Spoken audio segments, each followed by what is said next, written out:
Kaunting kaalaman bago tayo magsimula ng kwento, tignan lamang ang screen para sa impormasyon. Alam nyo ba mga kabayan na mga balaw? Pinagmulan, ang nilalang na may ulo ng kalabaw at katawan ng tao. Ang balaw ay mula sa kalangitan, katuwang ito ng dakilang bathalang panday na si Mapulon. Sinasabing ang balaw ang siyang lumikha ng mga sandata ni Datu Bulanon, isang bathalumang lumaban sa hukbo nitong kung langit. Isa sa pinakamakapangyarihang babaylan na nabuhay sa mundo. Ano naman ang lakas? Ang balaw ay nagtataglay ng pambihirang lakas. Kaya nitong wasakin ng isang kabundukan gamit ang kanang kamay. Sinasabi ding ang sungay nito ay may kakayahang mag-ipon ng enerhiya mula sa kidlat at ginagamit ito bilang panlaban. Ano naman ang naitutulong nito sa katauhan? Sa kabila ng nakakatakot na reputasyon at pisikal na anyo, ang balaw ay isa sa pinakamatulunging nilalang. Sila ang kadalasang katuwang ng mga manggagawa, lalo na ng mga katutubong nagmula sa kabundukan. Naging katulong din sila ng mga datu sa pakikipagdigma. Maraming kadatuan ang humiling ng tulong sa balaw na siya namang naging dahilan ng maraming tagumpay. Isa na sa mga ito ang laban ni Datu Paiburong ng Irong-Irong o sa Iloilo sa kasalukuyang panahon. Kung sakaling gusto nyo pa ng maraming kaalaman, ilagay nyo lang sa comment section kung anong uri ng nilalang ang gusto nyong malaman. Simulan na natin ang kwento. Kung si Marco ang kausap mo, siguradong may nakahanda na siyang patibong para sa'yo. Alam ng taong yan na sa aming kadederetsyo. Asahan natin, nakaplano na ang mga susunod niyang hakbang. Wika ni Mang Rogelio. Yun na nga ang kinakatakot ko. Pero nagbakasakali pa rin akong pumunta sa inyo. Alam kong hindi niya sasaktan ng asawa ko dahil may kailangan pa siya sa akin. Pero sa oras na mawalan na ako ng silbi para sa kanya, siguradong papatayin niya si Isabel. Wika ni Pablo. Hindi nito alam na nakikinig sa kanilang usapan si Ron. Kakagaling lang nito sa labas ng kubo para ayusin ang mga sako ng kopra. Anong ibig mong sabihin? Hawak ni Marco si nanay? Paano nangyari yun? Tanong ni Ron.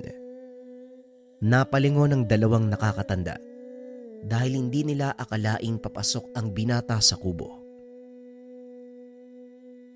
Tinangay nila ang nanay mo habang nasa bayan ako. Hindi ko inaasahan na gagawin nila to eh. Ang kapalit ng buhay ng nanay mo, Ron, ay ang ulo niyong dalawa ni Manong Rogelio. Kahit isuko mo kami ni Tio Rogelio, hindi ka makakasigurado na bubuhayin siya ni nanay. Tuso si Marco at sisiguraduhin nun na mananalo siya. Wika ni Ron. Yun din ang gusto kong sabihin sa kanya. Hindi garantiya ang madala mo kami sa kanya dahil sa oras na mangyari yon, pareho tayong mawawala sa mundong ito. Kailangang makaisip ng paraan para mailigtas si nanay. Kung matalino ang mga nilalang, dapat doon natin sila sabayan. Ilang sandali ang lumipas. Kumalampag ang yero na nakalapag sa bilaran ng kopra. Dali-daling tinignan ni Heron kung ano ang may gawa. Nakita si Tandang Uban, nagpapagpag ng kanyang katawan. Ano ba naman yan? Bakit kasi nagkalat sa paligid ang mga kahoy at yero? Natalisod tuloy ako. Mabuti naman at nandito ka, Manong. Ngayon namin kailangan ng tulong mo. Nakahinga ng maluwag ang mga ito. Tinutuo ni Tandang Uban ang sinabi niya. Alam ko. Kaya nga nandito ako, hindi ba? Ngayon ipaliwanag nyo ng masinsinan kung ano ba talaga ang nangyayari. Pinaliwanag ni Pablo ang buong kaganapan. Matapos ay inilahad ni Tandang Uban ang plano niya. Isang bagay lang ang kailangan nating gawin. Isuko si Rogelio at Heron. Wala pa rin nga pong silbi. Kahit sundin ni Pablo ang gustong mangyari ni Marco, papatayin pa rin niya si Isabel. Tama ka. pwede naman kayong sumuko kay Marco nang hindi nagpupunta. Ayan ka na naman sa mga salitang hindi ko maintindihan eh. Ano ang ibig sabihin nun, Manong? Paano kaming susuko nang hindi nagpupunta doon sa lugar? Simple lang ang sinasabi ko. Oo nga, tuso si Marco. Ngunit madaling linlangin ang mga aswang na kagaya niya. Ako nang bahalang gumawa ng patibong. Pablo, sumama ka sa akin. Papatayin mo ang kapatid at ang anak mo.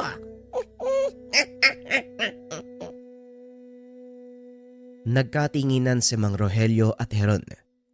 Samantalang si Pablo naman, pikit matang sumunod sa matandang ermitanyo. Ano pong ibig niyong sabihin, Manong? Paano kung papatayin ang anak ko? Pati na rin si Manong Rogelio? Nakikita mo ba ang malalaking puno ng saging? Pumutol ka ng 2 sa mga yon. Tansyahin mo lang ang taas. Kailangan kasing tangkad ng kapatid mo, pati na rin ni Heron. Pagpapaliwanag ni Tandang Uban. Nagtaka si Heron at Mang Rogelio sa ginagawa ng dalawa. Anong gagawin ni tatay sa puno ng saging? Talagang ngayon pa siya magluluto, ha? Hindi, teka. Mukhang alam ko na ang binabalak ng ermitanyong yan. Patuloy nilang inobserbahan ang ginagawa ng dalawa. Ilang sandali pa nagulat si Heron nang makita ang katawan nila ni Mang Rogelio nakahandusay sa bilaran ng kopra. Teka, sandali lang. Totoo bang ako yan? Paano mong nagaya yung itsura namin, Manong? Ano ginawa mo? Ang kakayahan na yan, lumang pamamaraan ng mga aswang upang dukutin ang kanilang mga biktima. Ginagamit nila ito upang malinlang ang mga pamilya. Tama ba ako, Tandang Uban? Tama ka. Ito nga ang ginagawa ng mga aswang kapag dumudukot sila ng mga biktima. Pero may kaunti akong ginawa para hindi mahalatang peke ang mga katawang iyan. Wika ni Tandang Uban. Sabay kumpas ng kamay. Biglang kumilos ang 2 katawan at tumayo sa tabi ni Pablo. Ayon sa matanda, nilagyan niya ito ng kapirasong kaluluwa mula kay Mang Rogelio at Heron. Nang sa ganon magmukhang makatotohanan ang mga replika ng kanilang katawan. Hindi ko alam kung paano kayong papasalamatan. Tandang Uban, kung hindi dahil sa inyo, wala akong magagawang paraan. Sandali lang. Masyado pang maaga para magpasalamat. Isagawa mo muna ang mga plano mo. Sa susunod ka na magpasalamat kapag sigurado ka nang nagtagumpay. Matapos ang pag-uusap, umalis na si Pablo para dalhin ang replika ni Heron at Mang Rogelio sa kuta nila Marco. Pagdating sa lugar, masaya ang pinuno ng mga aswang dahil sa wakas makakaganti na sa ginawa ng magtsuhin sa kanya. Bahusay, Pablo. Hindi ka naman pala mahirap kausap eh. At dahil tinupad mo ang kailingan ko, ibabalik ko na din ang asawa mo. Pero bago yon, may isang bagay pa akong ipapagawa sa'yo. Wika ni Marco. Nanlaki ang mga mata ni Isabel nang makita ang anak na nakatali ang mga kamay at punong-puno ng sugat. Anong ginawa mo, Pablo? Bakit ka nakinig sa taong yan? Tanong ni Isabel. Dahil yon ang makakabuti para sa lahat. Hindi matatahimik ang baryo hanggat hindi nakukuha ni Marco ang gusto niya. Hindi para sa pansariling kapakanan ang ginagawa ko, kung hindi para sa nakararami. Kung minsan, kailangan magsakripisyo ng iilang buhay para sa ikakatahimik ng mas marami. Ngayon, Marco, Ano ang gusto mong gawin ko para tuluyan ng palayain ng asawa ko? Patayin mo sa harapan ko ang sarili mong anak at kapatid. Kapalit ng buhay ng asawa mo. Napatakip na lang ng bunganga si Isabel nang marinig ang sinabi ni Marco. Pakawalan mo muna ang asawa ko at susunod ako sa sinabi mo. Hoy, baka nakakalimot ka. Wala ka sa lugar para magbigay ng mga termino. Gawin mo ang sinasabi ko. Tapos ang usapan. Papakawalan ko ang asawa mo. Ngayon, kung hindi mo naman kayang gawin, walang problema. Sama-sama na lang kayong mamatay. Wika ni Marco. Sabay sakal kay Isabel. Bitawan mo ang asawa ko. Pakiusap. Susundin ko ang sinasabi mo. Tugon ni Pablo. Matapos ay binunot nito ang itak. Walang pagdadalawang isip na pinugutan ng ulo si Mang Rogelio. Hinawakan nito sa buhok si Heron. Itinarak ang hawak na patalim sa dibdib nito. Hindi na nakapagsalita pa si Isabel. Napaupo na lang ito nang makitang bumagsak sa lupa ang katawan ni Heron. Ginawa ko na ang gusto mo. Kaya tumupad ka sa kasunduan. Walang problema. Malaya na kayong makakalis. Tugon ni Marco. Habang pinagmamasdan ang walang buhay na katawan ni Mang Rogelio at Heron. Dali-daling itinayo ni Pablo ang asawa at naglakad papalayo sa lugar. Ngunit hindi pa man sila nakakalabas sa mismong lugar. Muli silang hinarang ng mga kasamahan ni Marco. Anong ibig sabihin nito, Marco? Sinunod ko ang gusto mong mangyari. Pinatay ko ang sarili kong kapatid at anak. Ano pa ang kailangan mo? Pasensya na. May nakalimutan akong sabihin sa'yo. Huwag kang makikialam sa lahat ng aktibidad ng mga kasamahan ko. Kung ayaw mong sumunod kayo ng asawa mo kina Mang Rogelio. Maliwanag ba? Bahala ka sa buhay mo. Gawin mo ang gusto mo. Huwag mo lang gagalawin ang pamilya ko. Anong ginagawa mo? Tumulad ka din sa taong pinalitan mo eh. Makasarili ka, Pablo. Hindi ko akalaing ikaw ang lalaking pinakasalan ko. Hindi ko inaasahan na handa mong ipagpalit ang buhay ng sarili mong anak sa pansarili mong kapakanan. Hindi na nagsalita si Pablo. Nagpatuloy ito sa paglalakad hanggang sa makarating sila sa isang ligtas na lugar. Alam kong hindi ka maniniwala, Isabel, pero sumama ka sa akin. May pupuntahan tayo. Pasensya na pero ayoko nang maniwala sa'yo.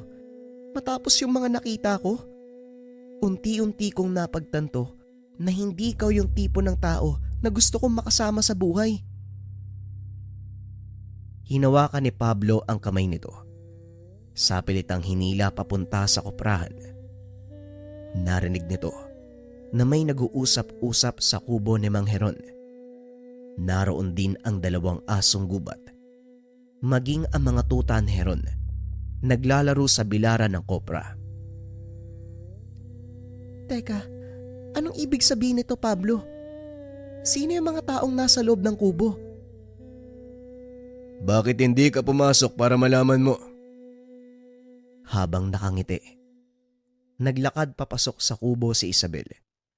Hindi ito makapaniwala nang makitang masayang nakikipag-usap si Heron at Mang Rogelio kay Tandang Uban.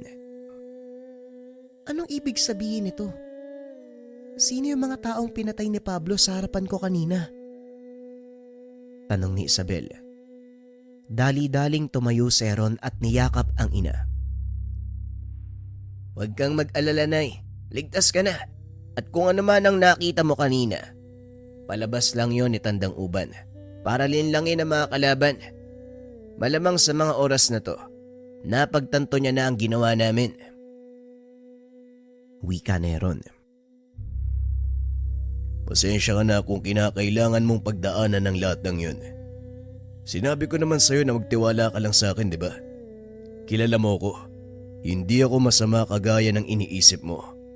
Kailangan ko lang makipaglaro sa labang gusto ni Marco.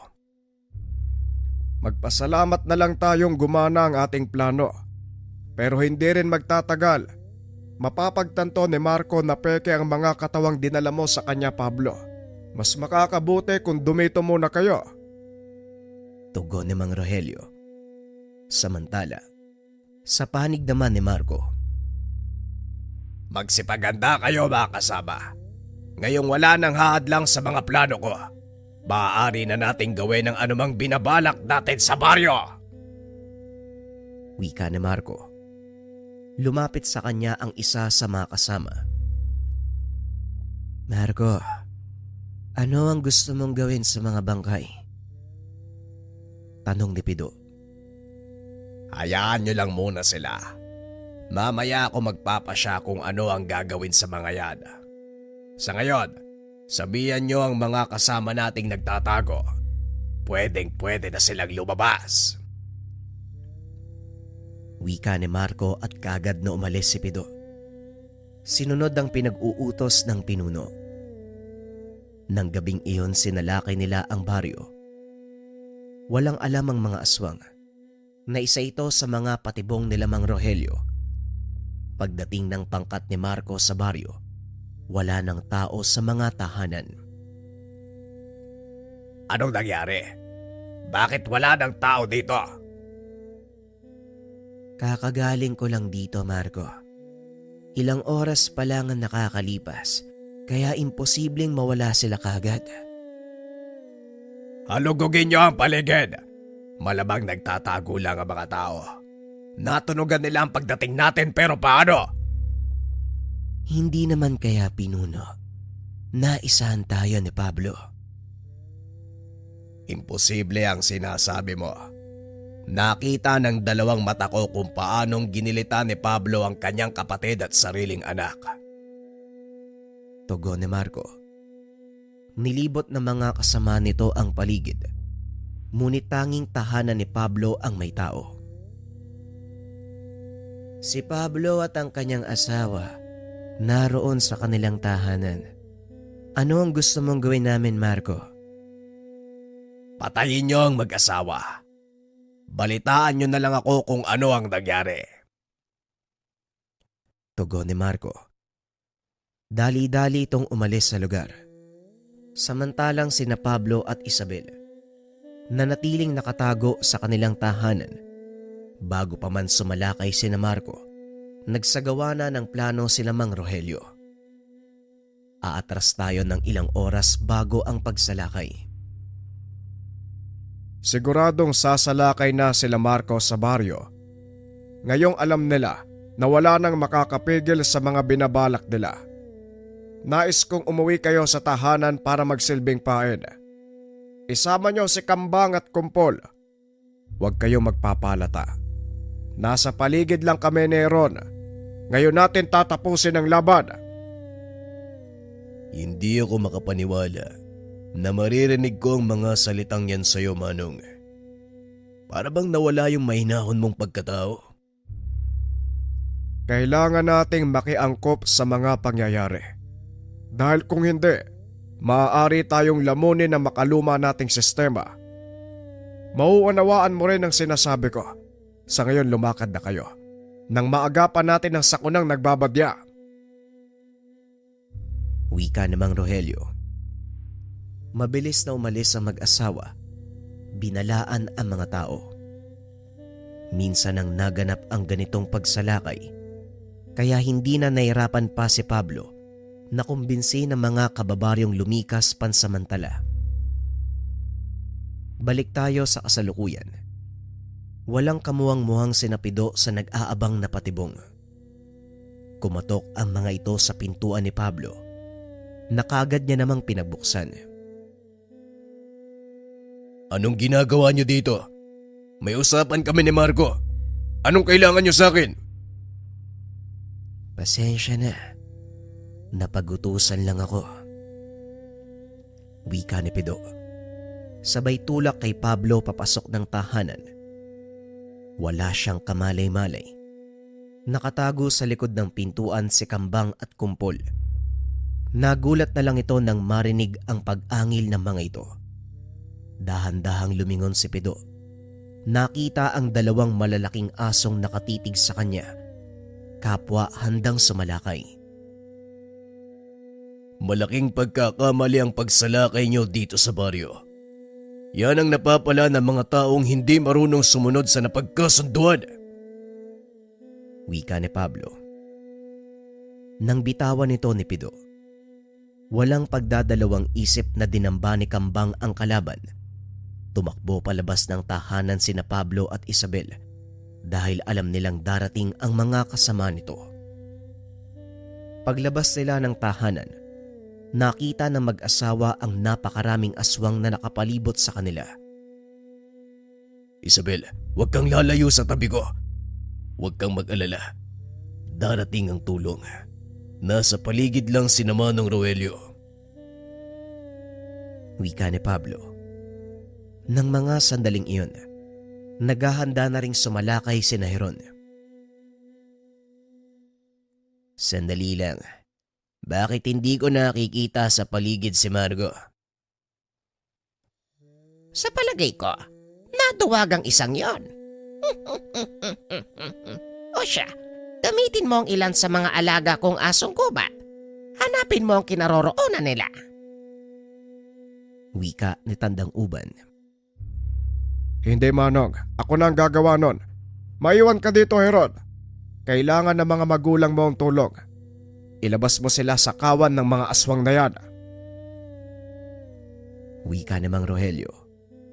Sumang-ayon ang binata sa plano nito. Matapos ang pag-uusap ay dali-daling sumugod si Heron, kasama ang ilan sa mga alaga ni Tandang Uban. Laking gulat ng mag-asawa nang marinig ang alulong ng mga aso sa paligid. Maging sina Pablo, noon lang nakita ang ganong kalalaki at karaming asong gubat. Ay, umalis na kayo dito. Nasa likod ng mga punong yan si Tandang Uban. Wika ng binata. Dali-dali namang tumakbo sina Pablo. Hinabol sila ng ilan sa mga kalaban, ngunit hinarang ng mga asong gubat ang mga ito. Kaya ligtas na nakapunta sina Pablo sa kinaroroonan ni Tandang Uban. Isabel, maiwan ka dito. Kailangan kong tulungan si Heron. Hindi ko pwedeng pabayaan ang anak natin. Isa pa, tungkulin ko ipagtanggol ang baryong ito. Hindi kita pipigilan, Pablo, pero mag-iingat ka. Hindi pangkaraniwang tao ang kalaban mo. Huwag kang mag-alala. Malaki ang tiwala ko sa mga kasama natin. Muling wika ni Pablo. Samantalang si Mang Rogelio naman, patuloy na ginalugad ang paligid para hanapin si Margo. Ngunit sa hindi malamang dahilan, biglang binalot ng makapal na usok ang paligid. Dahil sa makapal na usok, nahirapan sina Kambang na hanapin ang amoy ni Margo. Samantala, bumalik na si Marco sa kanilang kuta. Laking gulat nito nang makita ang 2 puno ng saging na nakakalat sa sahig. Saka pa lamang nito napagtanto na tama ang sinabi ni Pido. Naisahan sila ni Pablo. Mga walang iya kayo. Humanda ka sa akin, matanda ka! Sa sobrang galit ni Marco ay nagpalit ito ng anyo. Bumalik sa kinaroroonan ng mga kasama. Ilang sandali lang ay namataan ito si Mang Rogelio. Naglalakad ang matanda sa kalagitnaan ng gubat na nababalot ng makapal na usok. Kinuha nito ang pagkakataon upang sumugod. Manatili kayong alerto. Nararamdaman ko ang presensya niya sa paligid. Wika ni Mang Rogelio sa mga alaga. Marahang naglalakad ang mga ito sa kagubatan nang biglang lumitaw mula sa makapal na usok ang isang nilalang. Ang ulo nito ay sa baboy ramo, samantalang ang katawan ay sa tao. Punong-puno ng makapal na buhok ang braso nito. Napatras ang matanda. Dahil maging si Kambang ay nakaramdam din ng takot, nakita ni Mang Rogelio na bumaba ang buntot ng dalawang alaga. Sa wakas, nagkita din tayo, Tandang Rogelio. Alam mo bang napaniwala ko sa ginawa niyong panlilinlang? Wika ni Marco. Kasi ututo ka. Kaya nga ginamit namin ang mga pamamaraan yung mga aswang upang makuha namin ang asawa ng kapatid ko. Aminado ako. Nagawa niyo akong lukuhin pero sa tingin ko, hanggang dito na lang kayo. Panahon na para maningil sa lahat ng ginawa niyo sa aking lahi. Mukhang imposible nang mangyari ang sinasabi mo. Kung hindi mo pa alam, kasalukuyang nakikipaglaban ng mga asong gubat sa baryo. Iniisa-isa nila ang mga kasamahan mo. Sa mga oras na ito, hindi ko na alam kung ilan na lang ang natira sa inyo. Masyado nilang minaliit ang kakayahan ng mga asong gubat.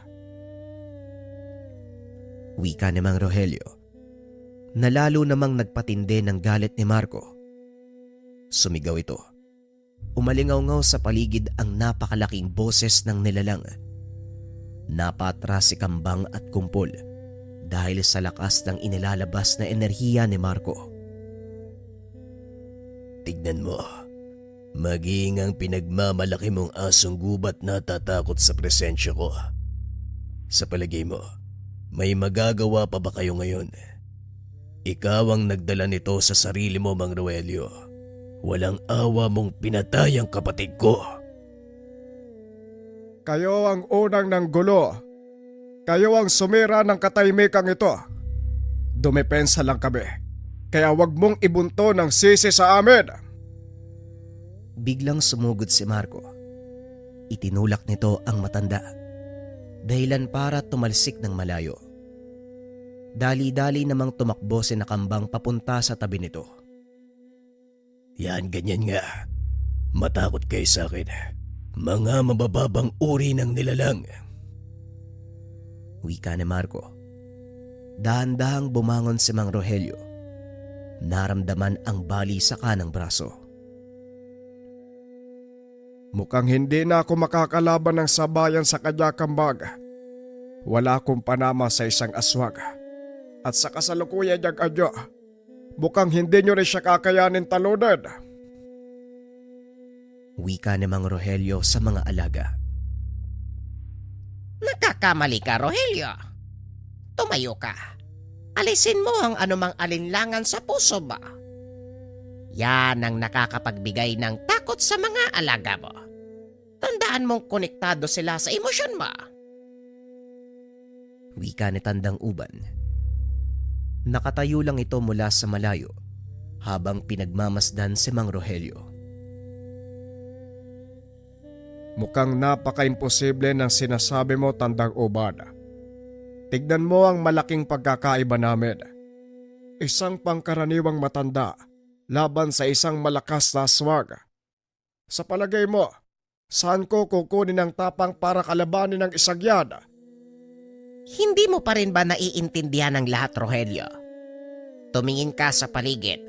Nakikita mo ba ang mga nangyayari? Wika ni Tandang Uban habang inuutusan ang kanyang mga alaga na sugurin si Marco. Inikot naman ni Mang Rogelio ang tingin. Nakita ang mga asong patuloy na nakikipaglaban sa mga nilalang na higit na mas malakas kung ikukumpara sa kanila. Dahan-dahang tumayo si Mang Rogelio. Hinawakan sa ulo si Kambang at Kumpol. Naalala nito ang mga panahon na wala pang muwang ang mga alaga, kung paano niya ito pinalaki hanggang sa kasalukuyan. Masaya ako at dumating kayong dalawa. Hindi ko inasahang ganito kalaking pagbabago ang idudulot nyo sa aking buhay. Alam kong nahihirapan din kayo. Wala na akong karapatang humiling pa sa inyo ng kahit ano. Ngunit gayon pa man, sa kahuli-huli ang pagkakataon, samahan niyo akong talunin si Marco. Wika ni Mang Rogelio at laking gulat nito. Biglang nagbago ang kulay ng balahibo ni Kambang. Mula sa purong itim, lumabas ang batik-batik nitong maihahalin tulad sa mga marka ng isang tigre. Bagya ding lumaki ang asong gubat, naging mas matipuno. Ganon din ang nangyari kay Kumpol. Naging mas mabangis ang dalawang aso. Naramdaman ni Marco ang biglaang pagbabago sa mga ito. Mukhang nagkamali ako nang sabihin na hanggang dito na lang kayo. Kahit papano pala, may itatagal pa ang labang ito. Wika ni Marco. Matapos ay dali-dali itong sumugod sa kinaroroonan ni Mang Rogelio. Biglang nawala sa paningin nito ang dalawang aso. Laking gulat ng aswang nang makita niya ang mga asong papasugod sa kanya. Kinagat ni Kambang ang kanang kamay ni Marco. Samantalang si Kumpol naman, hila-hila ang kaliwang braso nito. Pilit kumakawala si Marco mula sa pagkakakagat ng dalawang nilalang. Ngunit hindi niya magawang kalasin ang malakas na panga ng mga ito. Kinuha naman ni Mang Rogelio ang pagkakataon para sumugod. Gamit ang kanyang itak, walang tigil nitong pinagtataga si Marco. Ngunit sa kasamaang palad, mabilis lang din na naghilom ang sugat ng aswang.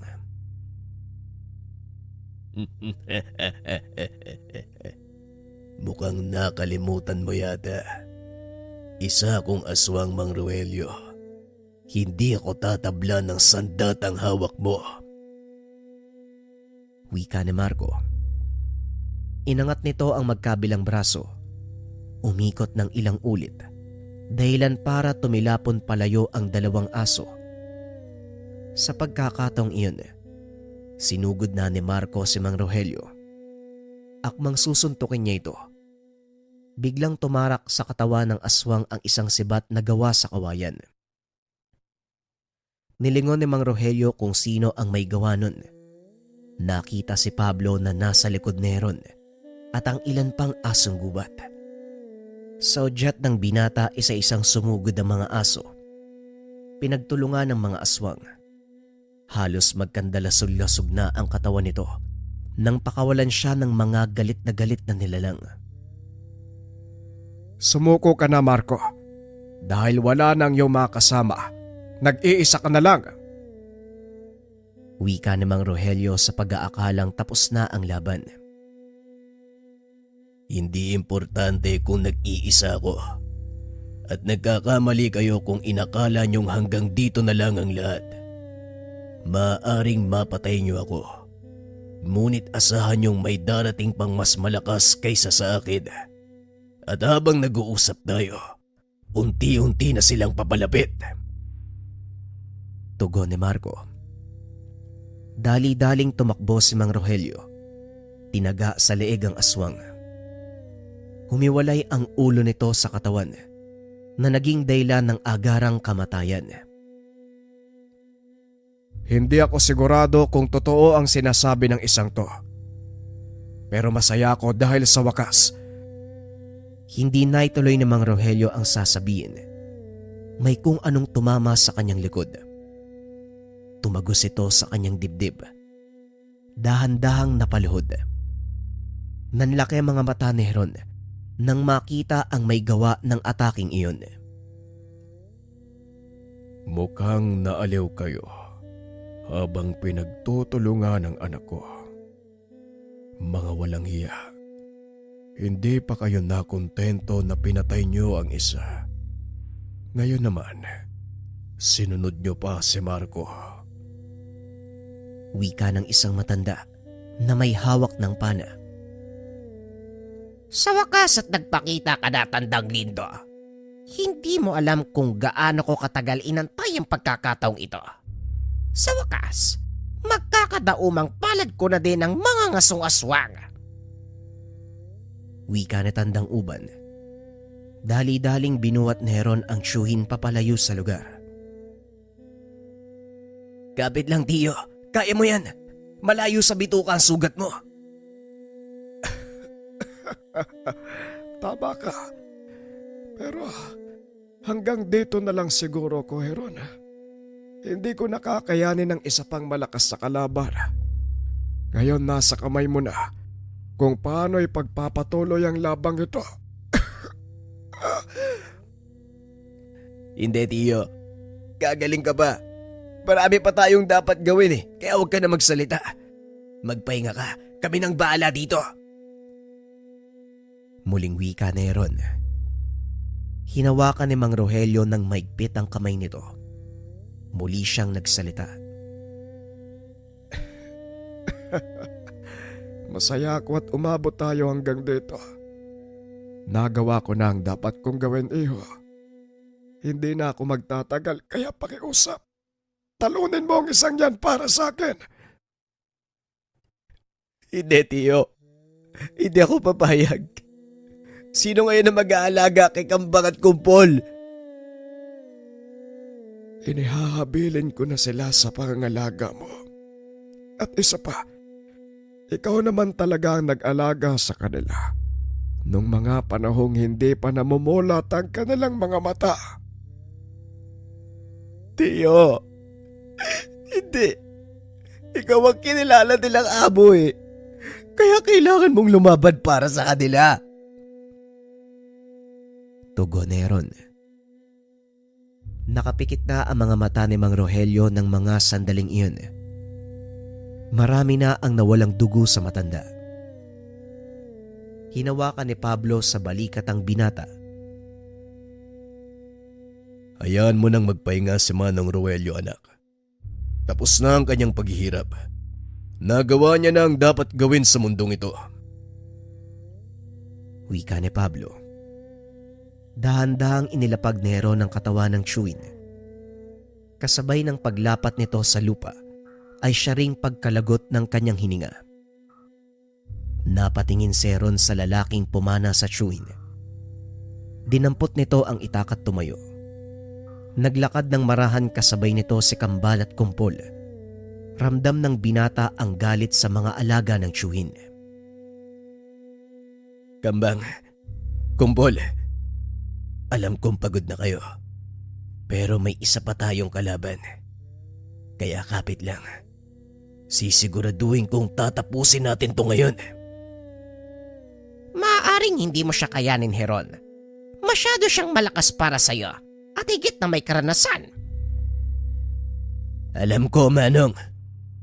Pero hindi nun mapipigilan ang pagnanais ko na ipaghiganti si Tio Rogelio. Tugon ni Heron. Hindi na ito napigilan pa ni Tandang Uban dahil bigla na lang itong nawala sa kanyang paningin. Bagay na ikinagulat nito. Wala namang formal na pagsasanay mula sa kanya ang binata. Nakikita mo ba ang ginawa ni Heron, Manong? Paano siyang nawala sa paningin natin? Diyan din ako nagtataka. Walang formal na pagsasanay mula sa akin ng batang yan. Hindi kaya? Tanong ni Tandang Uban. Walang nakakaalam ng iniisip nito.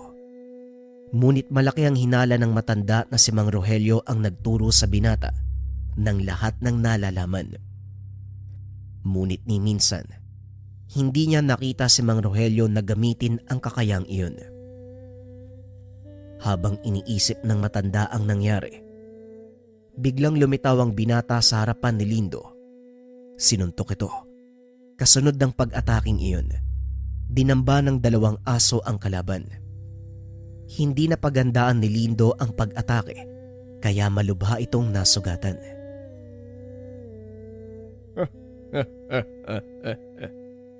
Naisahan mo ko dun Pasensya na dahil hindi ko inaasahan ng kagaya mo. Walang nakapagsabi sa akin ng tungkol sa'yo. Wika ni Lindo. Maging ako na sorpresa din sa ginawa ko. Hindi ko nga alam kung kaya ko pang ulitin Tugon ni Heron. Muli itong sumugod at kagaya ng una. Hindi na naman nakita ni Lindo kung saan ito napunta. Sa pagkakataong iyon, isang malakas na sipa naman ang binigay ni Heron sa matandang aswang. Ano pang inaantay mo? Bakit hindi ka magbagong anyo? Wika ni Heron. Hindi ko kailangang mag-anyong aswang para talunin ang isang batang kagaya mo. Wika ni Tandang Lindo. Binalahan nito ang kanyang pana, inumang sa mga alagang aso ni Tandang Uban. Uso ka talagang lumaban, Lindo. Ngunit hindi mo na ako maiisahan. Wika ni Tandang Uban.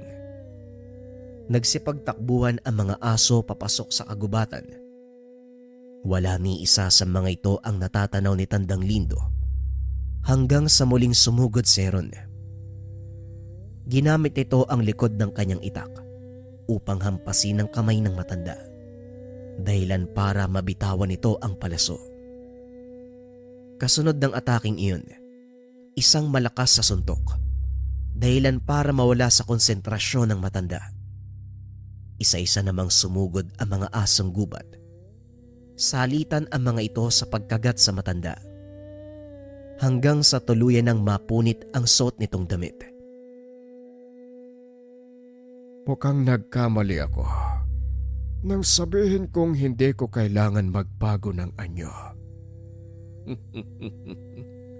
Sige, humanda ka, binata. Wika ni Tandang Lindo. Dali-dali namang nilapitan ni Tandang Uban si Heron. Heron, ipaubaya mo na sa akin ang labang ito. Masyado siyang malakas sa anyong aswang, kaya ako nang bahala sa kanya. Wika ni Tandang Uban sa binata. Hayaan niyo kung tumulong, Tandang Uban. Kaya ko din naman siyang labanan eh. Hindi, Heron. Nawala na ang unang tagapangalaga ni Kambang at pati na rin ni Kumpol. Hindi ko nahahayaang mawala ka pa. Wika ng matanda. Hinarangan ito ng ilang asong gubat upang hindi makisali. Habang nagbabagong anyo si Tandang Lindo, unti-unti namang nagtitipon ang mga asong gubat sa paligid ni Tandang Uban. Maliban sa dalawang alaga ni Mang Rogelio na si Kambang at Kumpol. Nakatayo ang mga ito sa tabi ni Heron upang masigurado ang kaligtasan ng binata. Hindi niyo ako kailangan bantayan, Kambang at Kumpol. Mas kailangan ng mga kasama niyo ang tulong. Wika ng binata. Ngunit umangil si Kambang. Napaatras si Heron. Oo na, makikinig na ako, kalma lang. Muling wika ng binata sabay upo sa ugat ng kahoy. Pinanood nito ang laban ng dalawang matanda, ermitanyo, kontra sa mga ngasong aswang.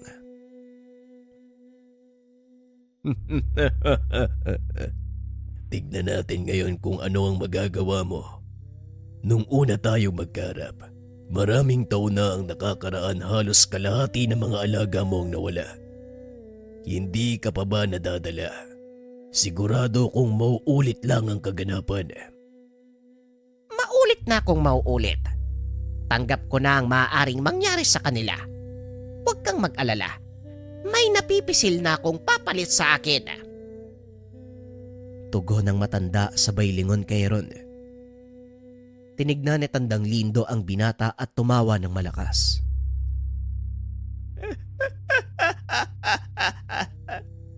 Tignan mo nga ang sinasabi mong hahalili sa'yo. Hindi makaalis sa bantay niyang mga aso. Paano mong nakita ang pagiging karapat-dapat mula sa kanya? Yan mismo ang dahilan kung bakit siya ang napili ko. At isa pa, hindi ba malinaw sa iyo ang kaya niyang gawin? Wala pa akong itinuturo sa kanya, pero nagawa kanyang patamaan ng malakas sa suntok. Kung sakaling magpapatuloy ang laban niyo, malaki ang posibilidad na mapabagsak kanya. Dapat lang magpasalamat ka sa akin. Niligtas kita sa kahihiyan sa pagkatalo sa isang batang walang muwang. Masyado mo kong iniinsulto. Hindi naman kaya nagkakamali ka lang. Tama ka, maaaring nagkakamali pero kailanman. Hindi nagkamali ang pang-amoy ng mga asong gubat. Hindi mo ba nahalata kung ano ang nangyari kanina? Ang bunga kala ko, Natuklasan mo kung ano ang nangyayari. Kaya mo pinuntirya ang mga alaga ko. Pasensya na, pero hindi ko alam ang ibig mong sabihin. Pues huwag ka nang mag-abala pa. Hindi ko na din kailangan pang sabihin sa iyo ang lahat. Pag-uusap ng dalawa. Biglang sumugod ang mga asong gubat nang hindi inuutusan.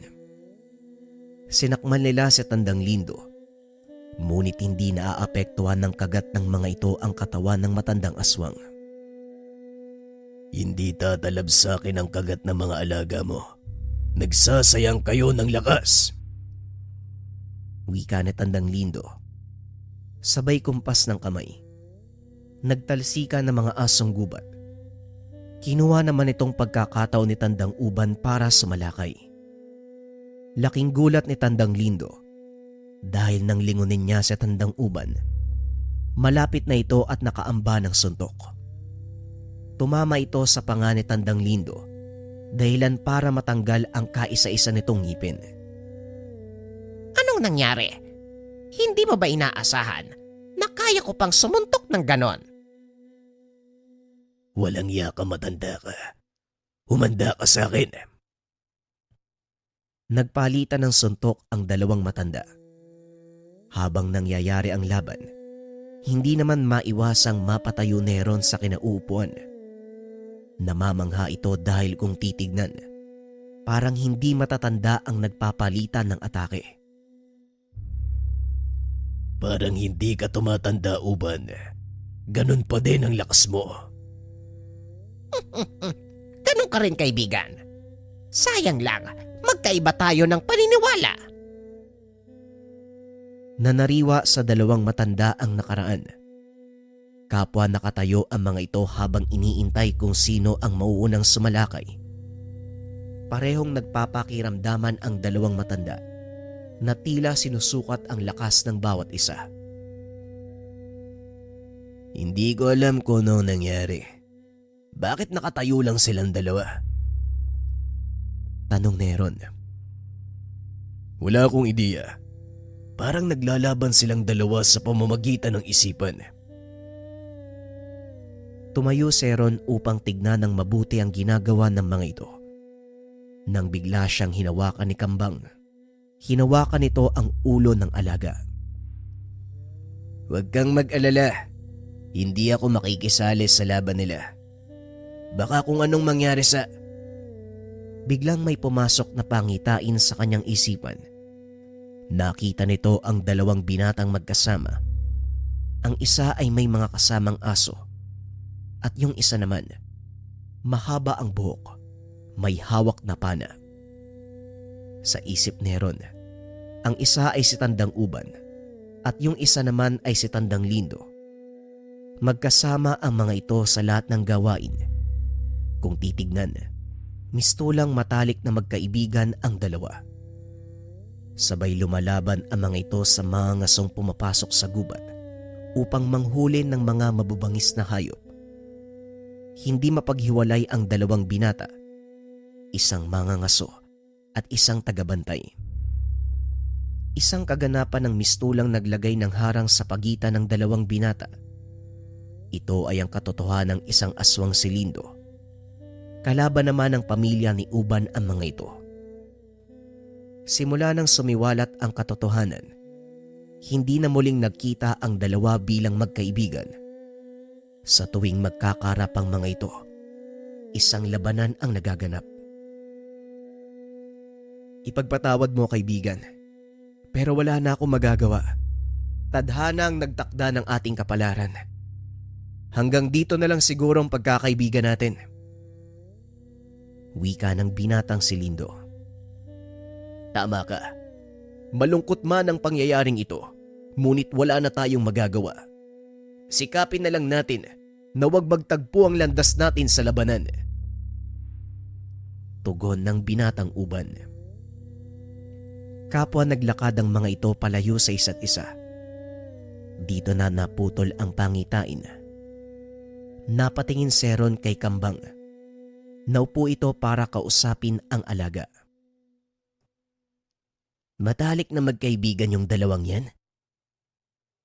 Tanong ni Aaron. Napagtanto ng binata ang dahilan kung bakit pinipigilan ng mga alagang asong makisali. Dahil ang tunggaliang iyon sa pagitan ng dalawang matalik na magkaibigan.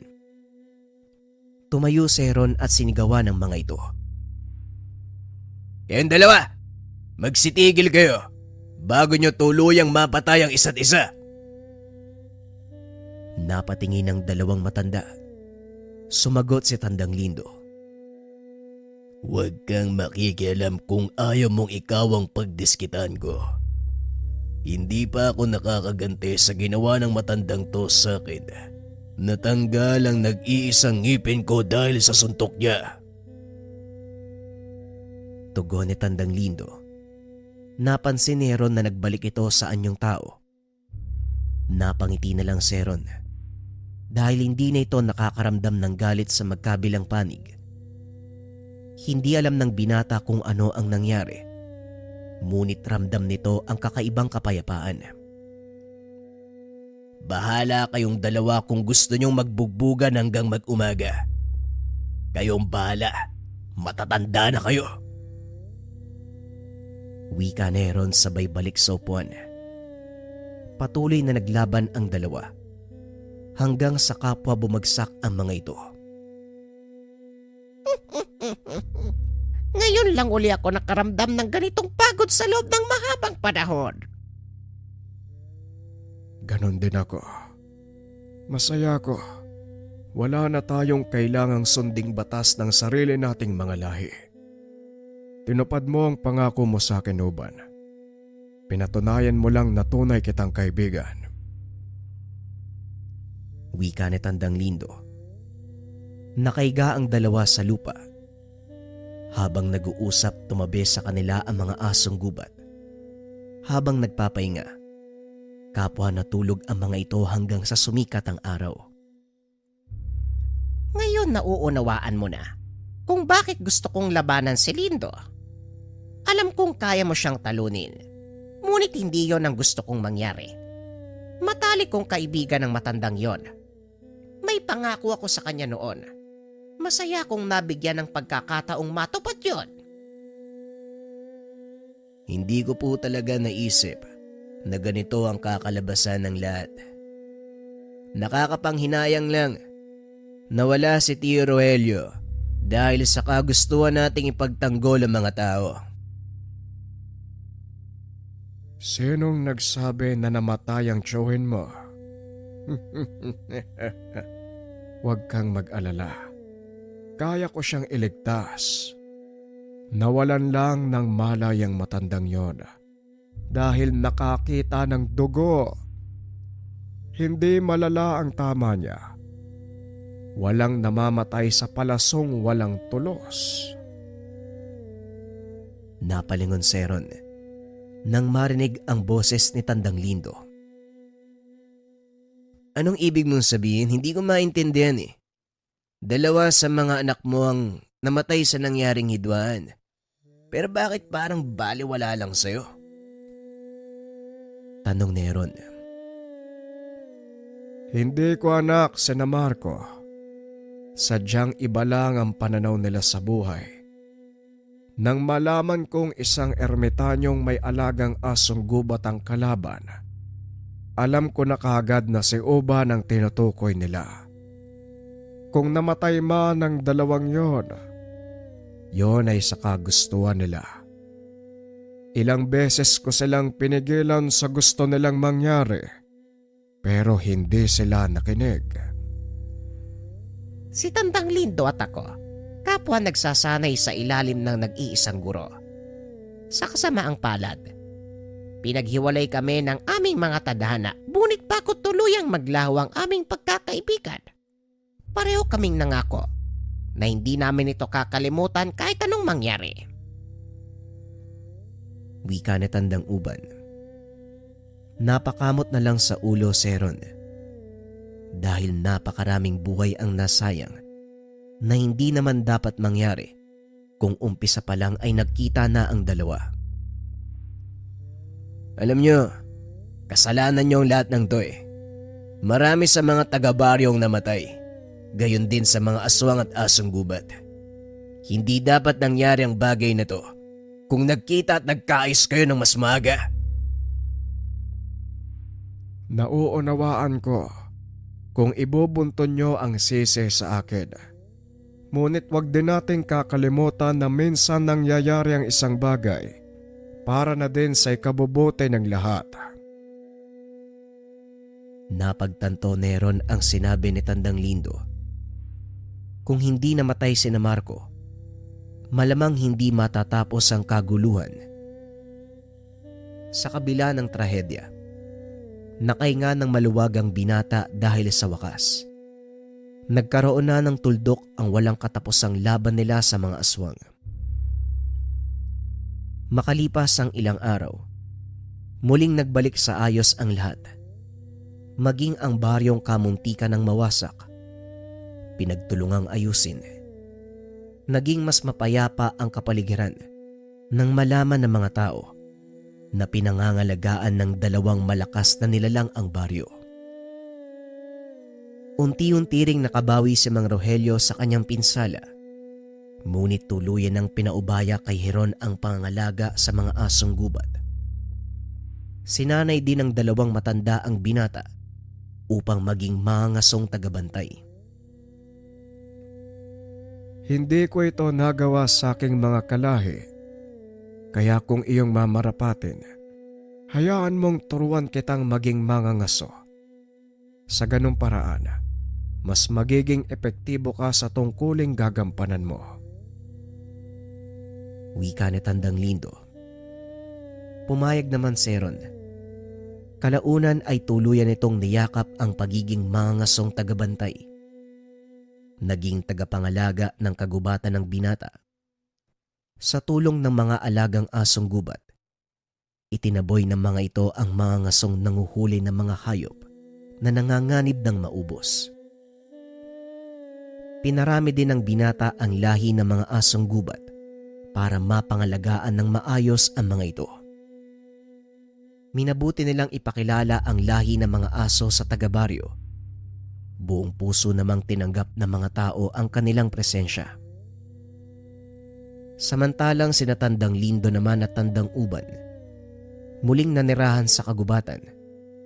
Simula nang lumisan ng mga ito, wala nang nakakita sa kanila. Siguro, masaya na ang dalawang matandang yon sa pinili nilang buhay. Hayaan na natin sila magpahinga. Matagal na panahon nilang inasamang muling magkasama. Wika ni Heron. Nang minsang tanungin ito ni Mang Rogelio tungkol kay Tandang Uban. Tama ka, Heron. O siya, ituloy mo na ang trabaho. Marami pa tayong ibibilad ngayong araw. Nagpatuloy ang buhay para kay Heron. Maging ang mga asong gubat, nakahanap ng tahanan sa kandili ng binata. Sa paglipas ng mga taon, isa-isang nawala ang mga ito. Hindi alam ni Heron ang dahilan. Ngunit sa isip niya mas mabuti ang ganon. Mas maganda ang buhay ng mga ligaw na hayop kung hindi papakialaman ng mga tao. Ang tanging naiwan sa pangalaga ni Heron, si Kambang at Kumpol, kasama ang dalawang tuta na ipinagkaloob ni Tandang Uban. Kung titignan ng istorya, parang ang dalawang matanda ay katumbas din ng dalawang aso, si Kambang at Kumpol, at ang dalawang tutang alaga ni Heron. Hindi man malinaw na napaliwanag sa kanya, pero sigurado si Heron na ang buhay ng dalawang matanda nakaangkla sa buhay ng dalawang aso. Kaya naman sa tuwing makakaramdam ng matinding panganib, hindi natatakot o nababagabag si Heron. Alam niyang darating ang dalawang matanda sa oras ng pangangailangan. Maraming salamat sa pakikinig ng kwento natin, mga kabayan. Nakaka-inspire yung kwento na to, no? Si Kambang saka si Kumpol. Heron, tapos Mang Rogelio, Tandang Uban at Tandang Lindon. Kung mapapansin nyo mga kabayan, palaging dalawa yung bilang ng yugto ng karanasan nila mga kabayan. Kumbaga, nakabatay sa pribadong panahon, meron talagang dalawang tao na itinatalaga na magbantay sa anumang gampanin na dapat gampanan kasama ang mga asong gubat. Hindi ko tuloy maiwasang isipin na baka hanggang ngayon, meron pa rin tayong pares ng mga tao na patuloy na nagbabantay sa ating lahat. Baka meron pa rin pares ng mga asong gubat na nagbabantay sa atin na hindi lang natin nakikita. Maraming salamat sa pakikinig ng kwento mga kabayan. Kung nagustuhan ninyo ang kwento, mag-comment, subscribe, share nyo na rin ang storya dahil malaking tulong to para sa channel. Maraming salamat.